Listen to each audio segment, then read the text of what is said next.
Hello dear students, environmental मॅनेजमेंटच्या आजच्या भागामध्ये आपण अगेन काही महत्त्वाच्या कन्सेप्ट्स, काही क्वेश्चन्स, आन्सर्स आणि ते आन्सर्स कसे लक्षात ठेवायचे, त्याचे काय टेक्निक्स आहेत असे पार्ट डिस्कस करणार आहोत. सो आपली आजची पहिली कन्सेप्ट तुम्हाला सांगण्याच्या आधी काही महत्त्वाच्या सूचना आहेत. तुम्ही बऱ्याच जणांनी व्हॉट्सअप ग्रुप जर आपले जॉईन केलेले नसेल तर कृपया ते जॉईन करून घ्या. बिकॉज आपले जे वीकली टार्गेट्स आहेत विजेता बॅच 2024 आणि 25 साठीचे ते आपल्या व्हॉट्सअप ग्रुपवरती मी टाइम टू टाइम पाठवत असते. शिवाय तिथे तुम्ही आठवड्यातून एक दिवस तुमचे स्पेसिफिक टॉपिकवरचे डाऊट्स देखील पोस्ट करू शकता, डाऊट्स विचारू शकता मला. आणि तिथे स्टडी मटेरियल, त्याच्याशी रिलेटेड लिंक्स, सगळ्या अनाउन्समेंट, सगळं आपले जे वर्क आहे ते तिथून मी ऑपरेट करते, तिथून तुम्हाला सगळ्या सूचना देत असते. सो जे अजून व्हॉट्सअप ग्रुप थ्रू कनेक्टेड नाही आहेत ते व्हॉट्सअप ग्रुपला कनेक्ट व्हा. 2 लिंक्स दिलेले आहेत खाली. You can join any one group. So चला, without wasting our valuable time, let us start our first concept, that is pollution. Pollution कशाला म्हणायचं? कंटॅमिनेशन ऑफ नॅचरल एन्व्हायरमेंट, अशी खूप सारे डेफिनेशन आहेत खरं तर पोल्युशनच्या. अनवॉन्टेड सबस्टन्स, एखाद्या हव्या असलेल्या ठिकाणी अनवॉन्टेड सबस्टन्स प्रेझेंट असणे, presence of any unwanted substance in any place is considered as a pollution. त्यानंतर कंटॅमिनेशन ऑफ नॅचरल एन्व्हायरमेंट ही एक डेफिनेशन होऊ शकते. सो काय आहे, एखादी नको असणारी गोष्ट आपल्या एखाद्या चांगल्या गोष्टीला जसं बिघडवून टाकते, then it is considered as a pollution. इथं एक डेफिनेशन तुम्हाला दिलेली आहे पोल्युशनची: unnecessary and unacceptable change in the surrounding environment due to natural events or human activities. Unnecessary, गरज नसणारे. अनएक्सेप्टेबल, हे चेंजेस होतात इन द नॅचरल एन्व्हायरमेंट आणि त्याचे रिझन दोनही असू शकतात, एक ह्युमन ऍक्टिव्हिटीज आणि नॅचरल ऍक्टिव्हिटीज. सो पोल्युशनची ही एक डेफिनेशन झाली, पुस्तकातली दिलेली आहे. स्पेसिफिकली ज्या डेफिनेशन तुम्हाला पुस्तकामध्ये दिलेल्या असतात तुम्ही त्या लिहिणं परीक्षेमध्ये अपेक्षित असतं. म्हणजे जरी मगाशी मी तुम्हाला 2-3 प्रकार सांगितले डेफिनेशनचे, तरी सुद्धा तुम्ही पुस्तकातली स्पेसिफिकली लिहिलं तर ते जास्त बरं ठरेल. म्हणून ही डेफिनेशन तुम्ही परीक्षेमध्ये आली, विचारली गेली व्हॉट इज पोल्युशन, तर तुम्ही ही डेफिनेशन लिहाल. आता इथे अगेन कॅन यू रिकॉलचे प्रश्न आहेत, विचारले जातात एक्झाममध्ये, आपण इग्नोर करतो बरेचदा आणि काहीतरी रॅन्डम उत्तरं देतो आणि which will affect your score, त्याचे मार्क, मग कुठेतरी अर्धा मार्क वगैरे कट होतो. अशा पद्धतीचे प्रश्न थोडंसं लाईटली घेतल्यामुळं. सो इथे बघा, which are the types of pollution. Natural आणि आर्टिफिशियल पोल्युशन असं आपण म्हणू शकतो, हे एक झालं. किंवा आपले नेहमीचे आहेत soil pollution, air pollution, water pollution, radio active pollution, etcetera etcetera. So हे काही टाइप्स ऑफ पोल्युशन झाले.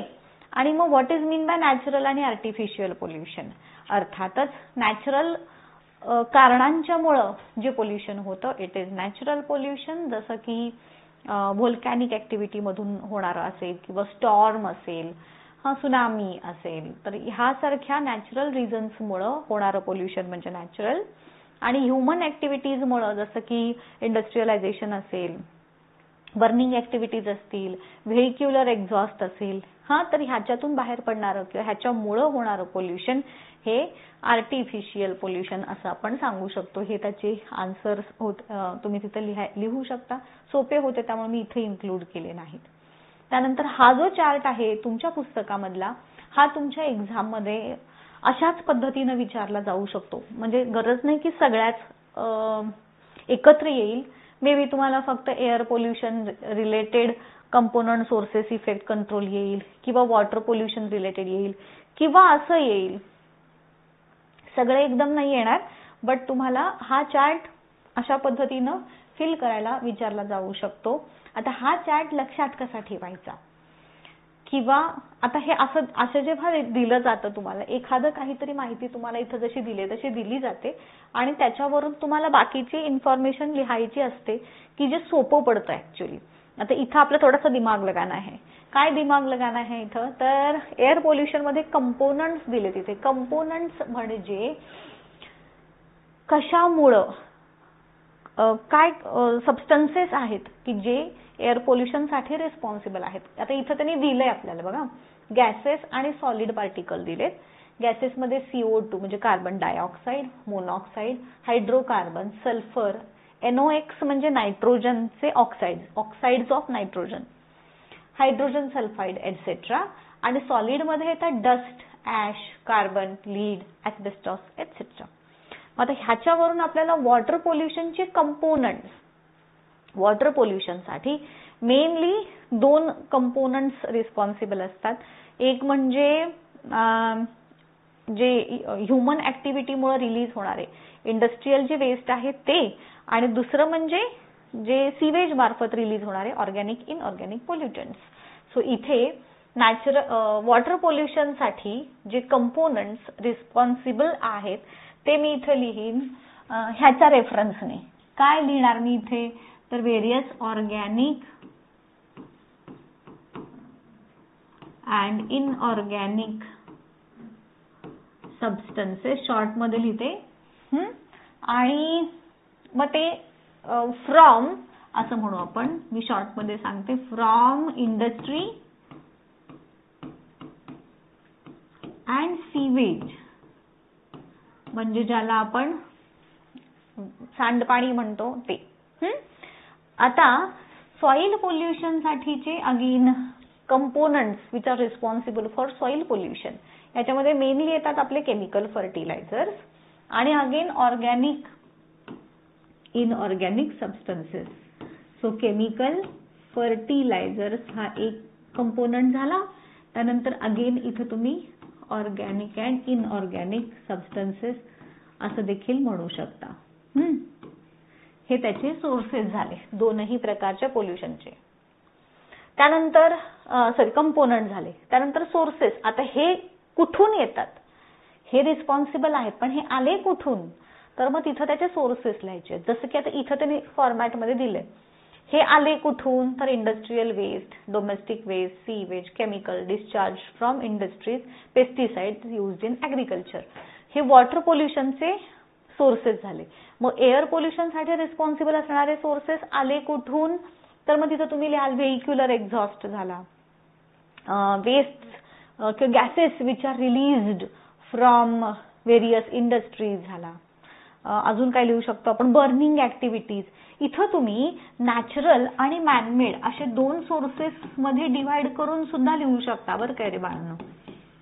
नॅचरल मध्ये आपण काय लिहूयात, जे एअर पोल्युशन साठी रिस्पॉन्सिबल आहेत, तर आता स्टॉर्म मुळे जे बाहेर पडणारे डस्ट पार्टिकल्स असतात, पोलन ग्रेन्स असतात, व्होल्कॅनो मुळे बाहेर पडणारे जे वेगवेगळे गॅसेस आहेत, तर ते सगळे इथं तुम्ही नॅचरल सोर्सेस मध्ये लिहाल. आणि मॅनमेड मध्ये मग आता जसं सांगितलं तुम्हाला, इंडस्ट्रियल ऍक्टिव्हिटीज मुळे बाहेर पडणारे पॉयझनस गॅसेस असतील, किंवा बर्निंग ऍक्टिव्हिटीज मुळे बाहेर पडणारे गॅसेस असतील, किंवा व्हेइक्युलर एक्झॉस्ट मधून बाहेर पडणारे गॅसेस असतील, ते इथं तुमचे येतील. सो सोर्सेस ऑफ एअर पोल्युशनला मी नॅचरल आणि मॅनमेड अशा 2 कॅटेगरीज मध्ये डिवाइड केलं. Then come sources of soil pollution. Soil pollution again fertilisers आहेत, मेनली फर्टिलायझर झाले. त्यानंतर डोमेस्टिक वेस्ट पण सॉइल पोल्युशन साठी रिस्पॉन्सिबल आहे. डम्पिंग ऑफ वेस्ट आपण करतो ना, सो ते वेस्ट सॉइल मध्ये तसंच साठून राहिलं तर त्याच्यामुळे देखील सॉइलचं पोल्युशन होतं. केमिकल्स हे डिस्चार्ज फ्रॉम इंडस्ट्रीज, पेस्टिसाइड्स, हे पण तुम्ही सगळेच्या सगळे सोर्सेस हे इथं सॉइल पोल्युशन साठी लिहू शकता. बरोबर. त्यानंतर येतात इफेक्ट्स. आता इथं दिलंय बघा, सॉइल पोल्युशनचा इफेक्ट काय दिलंय, सॉइल इरोजन, जमिनीची धूप होते.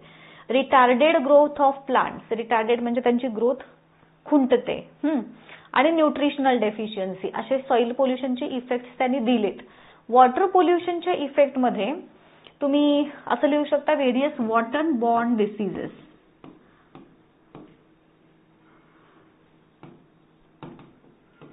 वेगवेगळे वॉटर बॉर्न डिसीजेस झाले. किंवा अजून एक फिनॉमिनन आहे, इट इज युट्रॉफिकेशन. युट्रॉफिकेशन म्हणजे काय, जर तुम्ही कधी नदीच्या म्हणजे पाण्याच्या सरफेसवरती असं पूर्ण एक ह्याचा लेअर स्प्रेड झालेला बघितला असेल कधी, तर ते पोल्युशन जेव्हा डोमेस्टिक वेस्ट वगैरे पाण्यामध्ये रिलीज केले जातात, काय होतं बघा, हे युट्रॉफिकेशन म्हणजे पूर्ण सरफेस जो आहे तो पाण्याचा वनस्पतीनं कव्हर होतो, ज्याला आपण जलपर्णी म्हणतो बघा. काही कॉमन लँग्वेजमध्ये त्याला केंदाळ असं देखील म्हणतात, जलपर्णी म्हणतात. वॉटर हायसियान त्याला इंग्लिशमध्ये म्हणतात. बस झालं, तीन शब्द त्याचे. तर हे काय होतात, ड्यू टू पोल्युशन जे ऑर्गॅनिक सबस्टन्सेस, स्पेशली सीवेज जे असतं, सांडपाणी घरातून बाहेर पडणार, जे गटाराचं पाणी वगैरे असतं, ते जेव्हा नदीमध्ये किंवा वॉटर बॉडीमध्ये मिक्स होतं, तर त्याच्यामुळं काय होतं, it enhances the growth of various weeds, aquatic weeds जे असतात ते, आणि ते काय करतात, पूर्ण सरफेसवरती स्प्रेड होतात. हे स्प्रेड झाल्यामुळं काय होतं, सूर्यप्रकाश जो आहे तो पाण्याच्या बॉटम पर्यंत पोहोचत नाही. They also use the dissolved oxygen from the water, आणि त्याच्यामुळे काय होतात, पाण्यातले बाकीचे प्लांट्स किंवा जे ॲक्वॅटिक ॲनिमल्स, मासे वगैरे आहेत, ते मरून जातात due to lack of oxygen, lack of sunlight. आणि मग ते मरून गेल्यामुळे ते तिथून बघा अशा पद्धतीनं जिथे स्प्रेड झालेले असतात पूर्ण ह्या ॲक्वॅटिक वीड्स, तिथून तुम्ही 5 जरी झाला तरी असा घाणेरडा वास येतो तिथे, बरोबर का, तर त्याच्या खालच्या बाजूला सगळे हे मासे विसे सगळे मरून पडलेले असतात. सो अशा फिनॉमिनला, ह्या फिनॉमिननला म्हणायचं युट्रॉफिकेशन. सो हे युट्रॉफिकेशन हे एक इफेक्ट तुम्ही सांगू शकता वॉटर पोल्युशनचा. आणि एअर पोल्युशनचा इफेक्ट तुम्हाला सगळ्यांनाच माहित आहे, वेगवेगळे रेस्पायरेटरी डिसऑर्डर्स, जे श्वासाचे विकार होतात, ग्रीन हाऊस इफेक्ट तुम्ही सांगितलाय, ग्लोबल वॉर्मिंग हे तुम्ही सांगू शकता, एअर पोल्युशनचे इफेक्ट, बरोबर. सो हे सगळे याच्यामध्ये येतील. आता हे कंट्रोल कसं करायचं, हे कंट्रोल मात्र कोणामध्येच दिलेलं नाहीये, हे आता आपण डोकं लावायचं. ह्या सगळ्या गोष्टींच्या मुळं, म्हणजे हे जे सोर्सेस आहेत थोडक्यात, हे होऊ द्यायचं नाही, म्हणजे त्याच्या उलट सगळं कंट्रोल मेजरमध्ये आपण लिहिणार. म्हणजे आता जसं आपण इथं काय लिहिलंय की एअर पोल्युशनचे कॉजेस काय आहेत, तर हे सगळे गॅसेस ह्यांच्यामुळं हवेत पसरतात. मग इंडस्ट्रीजमधून बाहेर पडणारा जो कचरा, गॅसेस आहेत जे चिमनीजमधून बाहेर पडतात, तर तिथे आपण काही स्पेसिफिक फिल्टर्स मिळतात मार्केटमध्ये, की जे काय करतात, समजा हे ती कारखान्यातून बाहेर पडणारी जी चिमणी, म्हणजे हा कारखान्याचं समजा, ठीक आहे, इंडस्ट्री आहे, आणि ह्याच्यातून हे धूर बाहेर टाकणारी ही चिमणी आहे.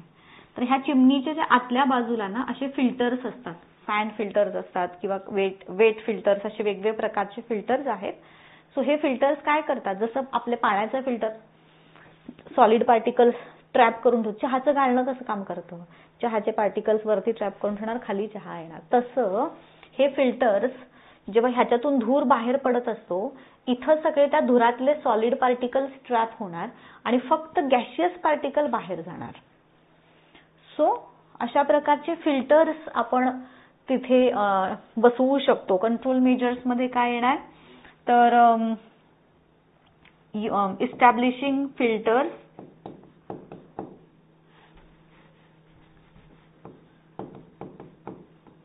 इन द चिमनीज, त्यानंतर व्हेहिक्युलर एक्झॉस्ट जो असतो, ह्याच्यातून वाहनांच्या मधून बाहेर पडणारा धूर, त्याच्यामध्ये पण तो कमीत कमी कसा करता येईल हे बघितलं जातं. हे बघूयात आपण. असे काही तुम्ही त्याच्यामध्ये प्रिव्हेंटिव्ह मेजर्स की जे एअर पोल्युशन कंट्रोल करतील ते तुम्ही लिहू शकता. वॉटर पोल्युशनसाठी अगेन हे industrial waste, domestic waste without treatment हे ह्याच्यामध्ये सोडायचं नाही पाण्यामध्ये, हे तुम्ही सांगू शकतात. आणि सॉइल पोल्युशन मध्ये हे जे रिझन्स आपण दिलेले होते हेच, की यूज ऑफ केमिकल फर्टिलायझर तुम्ही कमीत कमी कराल, नॅचरल फर्टिलायझर्स वगैरे जास्तीत जास्त वापराल, अशा प्रकारचे हे याचे कंट्रोल मेजर्स तुम्हाला सांगता येतील. राईट. सो बघा इथं मी तुमच्यासाठी आणलेलं आहे हे लिहून, नंतर एकदा तुम्ही हे जस्ट गो थ्रू करा. मी थोडं बाजूला होते. If you want you can take the screenshots and you can write the answers in your book or notebook. Components, sources, त्यानंतर इफेक्ट्स आणि पोल्युशन कमी कसं करणार. ठीक आहे. हे सगळे त्या चार्टशी रिलेटेड कंटेंट आहेत, इथे तुम्हाला दिलेले आहेत. तुम्ही एकदा वाचून घेऊ शकता. Next comes radio active pollution. What is radio active pollution, तर जे हायली रिॲक्टिव्ह असे एलिमेंट्स आहेत, तुम्हाला माहिती आहेत रेडिओ ऍक्टिव्ह सबस्टन्सेस आपण 9वी मध्ये शिकलेलो होतो की कोणत्याही नॉर्मल एलिमेंटला सुद्धा आपण रेडिओ ऍक्टिव्ह म्हणजे हायली रिॲक्टिव्ह किंवा हायली अनस्टेबल फॉर्म मध्ये कन्व्हर्ट करू शकतो बाय बंबार्डिंग अ न्यूट्रॉन. बरोबर, न्यूट्रॉनचा मारा करून त्याला आपण अनस्टेबल बनवू शकतो and we can convert any element into radioactive substance. So इथे हे जे रेडिओ ऍक्टिव्ह सबस्टन्सेस असतात ते जास्त हार्मफुल का असतात? बिकॉज त्यांची पेनिट्रेटिंग पॉवर ही जास्त हाय असते. ते अगदी आरपार पेनिट्रेट करतात सबस्टन्सेस मधून. आणि तुम्हाला सगळ्यांनाच माहिती आहे बघा, तुम्ही कधी एक्सरे वगैरे तुम्ही काढला असेल कधी किंवा कधी दवाखान्यात गेला असाल तर तिथे लिहिलेलं असतं बघा की गर्भवती महिलांनी किंवा लहान मुलांनी इथे येऊ नये किंवा निषिद्ध क्षेत्र असतं वगैरे वगैरे. बिकॉज ते जे रेज असतात ते आपल्या बॉडीसाठी हार्मफुल असतात. इव्हन जे कॅन्सरच्या ट्रीटमेंटमध्ये जी रेडिएशन थेरपी दिली जाते त्या रेडिएशन्स रेज तुमच्या शरीरातून पास केल्या की त्या पेशी मरून जातात, तुमच्या सेल्स त्या मरून जातात, इतकं त्या रेजची पॉवर असते. सो तिथं देखील रेडिओ ऍक्टिव्ह सबस्टन्सेसचा वापर केला जातो in the radiation therapy. So हे रेडिओ ऍक्टिव्ह पोल्युशन काय आहे? तर मग अशा प्रकारचे जे हायली रिॲक्टिव्ह एलिमेंट्स आहेत जसे की युरॅनियम, थोरियम, प्लुटोनियम वगैरे वगैरे, तर हे जेव्हा ऍटमॉस्फिअरमध्ये रिलीज होतात तर त्यांच्यामुळे मग आता हे कुठून रिलीज होणार? तर मेन सोर्सेस कोणते आहेत? आपले जे न्यूक्लिअर पॉवर प्लांट आहेत ते हे रेडिओ ऍक्टिव्ह सबस्टन्सेसचा सगळ्यात मोठा काय म्हणत सोर्स आहे की ज्याच्यातून हे रेडिओ ऍक्टिव्ह पोल्युशन होण्याचे चान्सेस असतात. मग हे काय एवढं घाबरून राहतो आपण ह्या रेडिओ ऍक्टिव्ह सबस्टन्सेससाठी? तर हे बघा ह्यांचे काय काय इफेक्ट्स आहेत बघून घ्या. पहिल्यांदा आता उलट जाऊ आपण. कॅन्सरस अल्सरेशन म्हणजे आपल्याला कॅन्सर देखील होऊ शकतात ड्यू टू हाय रेडिएशन्स. त्यानंतर बॉडी टिश्यूज डिस्ट्रॉय होतात, जेनायटल कॉन्स्टिट्यूशन चेंज होतं, ऍडव्हर्स इफेक्ट्स ऑन व्हिजन होतात. तुम्हाला आठवत असेल आपण म्युटेशनचा पार्ट एक वर्ष ह्या हेरिडिटीच्या चॅप्टरमध्ये सायन्स 1 मध्ये आपण म्युटेशनचा पार्ट शिकलो होतो, आठवतंय? सो म्युटेशन्स होतात म्हणजे काय? तर तुमचं जेनेटिक कॉन्स्टिट्यूशन चेंज होत जातं ह्या रेडिएशन्समुळे.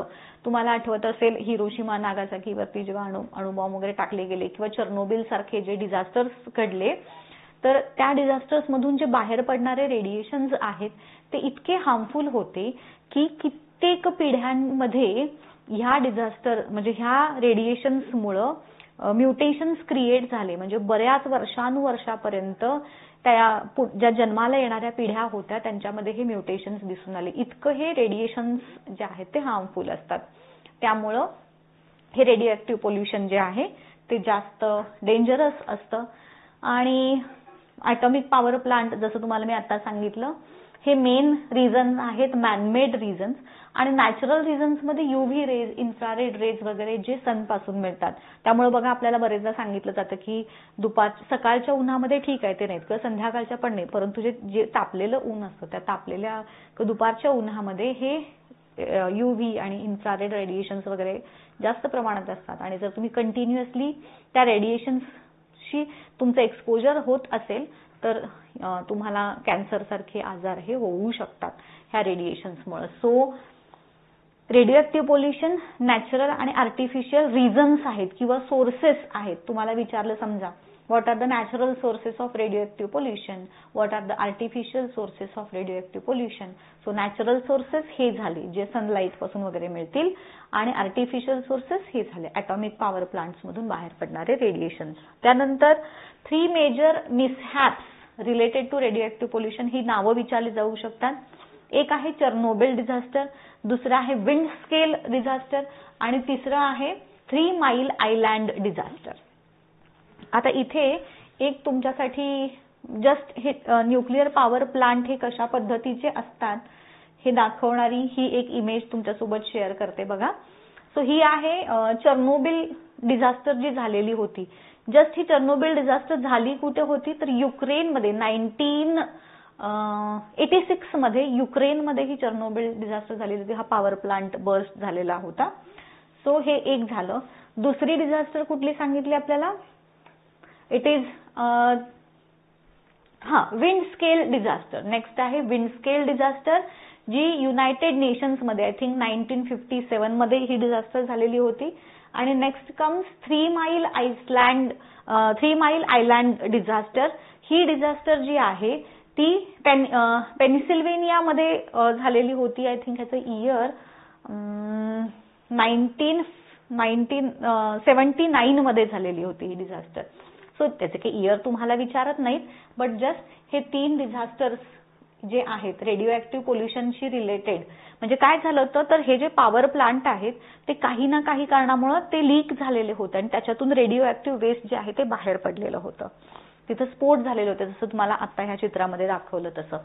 आणि मग हे जेव्हा बाहेर पडतील रेज, मग वेगवेगळे रेडिओ ऍक्टिव्ह सबस्टन्सेस, गरज नाही की युरॅनियमच पाहिजे, वेगवेगळे जे रेडिओ ऍक्टिव्ह सबस्टन्सेस आपण 9वी मध्ये त्यांची बरीचशी नावं बघितली होती बघा.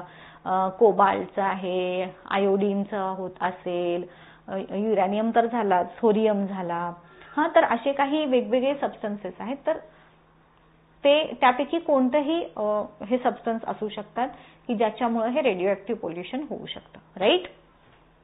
आता त्यानंतरचा जो नेक्स्ट पार्ट येतो तो म्हणजे use your brain power. Page number 40 वरचा प्रश्न आहे की why it is sed that pollution control is important. विचारलं जातं why it is sed that pollution control is important. मग का आहे? बिकॉज पोल्युशनमुळे काय काय पॉईंट येतात बघा. ह्याच्यामध्ये तुम्ही काय लिहिणार आहात? It adversely affects the living and non living things. त्यानंतर इट ॲडव्हर्सली, आता ह्याच्यामधले परत कीवर्ड लक्षात ठेवा, सगळं काय पाठ करायची गरज नाही. तर ह्याच्यामध्ये काय आहे? Affects non living and living things, adversely affects. त्यानंतर ह्युमन हेल्थ अँड एन्व्हायरमेंट वरती त्याचा इफेक्ट होतो. त्यानंतर निगेटिव्ह इम्पॅक्ट ऑन इकोसिस्टम.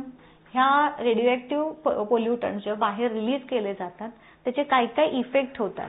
त्यानंतर ecosystem, biodiversity, natural resources, living ऑर्गॅनिझमची हॅबिटॅट म्हणजे राहण्याच्या जागा, ह्या सगळ्यांच्या वरती हार्मफुल इफेक्ट होतो. त्यानंतर it leads to global warming. त्यानंतर degradation of environment. Global warming जे सगळ्यांनाच माहिती आहे, ॲव्हरेज टेम्परेचर जे वाढत आहे अर्थच्या सरफेसचं, त्याला तुम्ही ग्लोबल वॉर्मिंग म्हटलं. Degradation of natural environment. आणि हे सगळ्या गोष्टी होतात म्हणून पोल्युशन कंट्रोल जे आहे ते इम्पॉर्टंट आहे. तुम्हाला जेव्हा ह्याच्यावरती अशा पद्धतीचा प्रश्न विचारला जाईल, तुम्ही 1, 2, 3, 4 पॉइंट्स आहेत ह्याच्यामध्ये. 2 मार्कांसाठी एवढे उत्तर सफिशियंट आहेत. आणि हे जे मी वर्ड्स अंडरलाईन केलेले आहेत, these are the key words on the basis of which you are going to build your answers. पाठ न करता हे फक्त नॉन लिव्हिंग, लिव्हिंग थिंग. आता बघा, जसं ह्याच्यावरती रॅन्डम उत्तर तुम्ही लिहिलीत तर इथं तुमच्या मार्कांवरती अफेक्ट होणार. म्हणजे का पोल्युशन कंट्रोल हे का आहे? मग तुम्ही असं सांगू शकता ना की लिव्हिंग नॉन लिव्हिंग थिंग्स वरती त्याचं हे होतं, किंवा it will cause this, it will cause that, तुमच्या भाषेमध्ये तुम्ही लिहायला लागाल. But it is not accepted. तिथं तुम्ही सायंटिफिक जे वर्ड्स आहेत ते लिहिणं एक्सपेक्टेड आहे आणि ते ह्या पद्धतीनं तुम्ही मांडले तर तुम्हाला तिथे चांगले मार्क मिळतील. अदरवाईज मग तुमचा अर्धा मार्क अननेसेसरी कट होतो. सो ह्या पद्धतीनं तुम्ही तुमचं उत्तर लिहाल. ठीक आहे. सो इथेच आय थिंक हा पार्ट तुमचा क्लिअर होतो. हा व्हिडिओ कसा वाटला मला नक्की मात्र कळवा. इथेच थांबूयात. भेटूयात पुढच्या भागामध्ये. Till then good bye. Thank you.